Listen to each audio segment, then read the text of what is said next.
എരുമപ്പെട്ടി ഗ്രാമപഞ്ചായത്ത് കൃഷിഭവന്റെ നേതൃത്വത്തിൽ നടത്തുന്ന പച്ചക്കറി തൈകളുടെ വിതരണം പഞ്ചായത്ത് പ്രസിഡന്റ് എസ് ബസന്തലാൽ നിർവഹിച്ചു.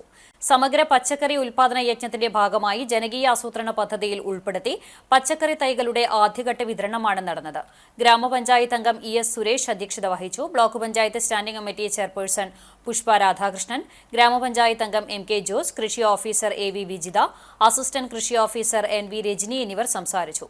ആദ്യഘട്ടത്തിൽ 10,000 പച്ചക്കറി തൈകൾ വിവിധ കർഷക ഗ്രൂപ്പുകൾക്കാണ് വിതരണം ചെയ്യുന്നത്. വലിയ മുന്നേറ്റം പച്ചക്കറി കൃഷി മേഖലയിൽ നമുക്ക് സുരക്ഷിതമായ പച്ചക്കറി, പൂർണ്ണമായ അർത്ഥത്തിൽ ജൈവ പച്ചക്കറി എന്ന നില എളുപ്പം യാഥാർത്ഥ്യമാകുന്ന കാര്യമല്ല. പക്ഷേ സുരക്ഷിതമായ പച്ചക്കറി ലഭ്യമാക്കാൻ കഴിയുന്ന നിലയിലേക്ക് ഈ പ്രവർത്തനങ്ങൾ ഏറ്റെടുക്കാൻ അതിൻ്റെ ഒരു തുടക്കം എന്ന നിലയിൽ കുടുംബശ്രീ JLG ഗ്രൂപ്പുകൾക്കാണ് ഒന്നാം ഘട്ടം നമ്മളിത് കൊടുക്കുന്നത്.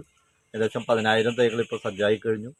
ബാക്കിയുള്ളത് കൂടി ഒരു ജൂൺ മാസം ആദ്യത്തോടു കൂടി നമുക്ക് കൊടുക്കാൻ കഴിയുന്ന ഓണത്തിനെ ലക്ഷ്യം വെച്ചുകൊണ്ടുള്ള പച്ചക്കറി ഉൽപ്പാദനത്തിലേക്ക് നമുക്ക് പോകണം. അതിന് കഴിയട്ടെ എന്ന് ആശംസിക്കുന്നു.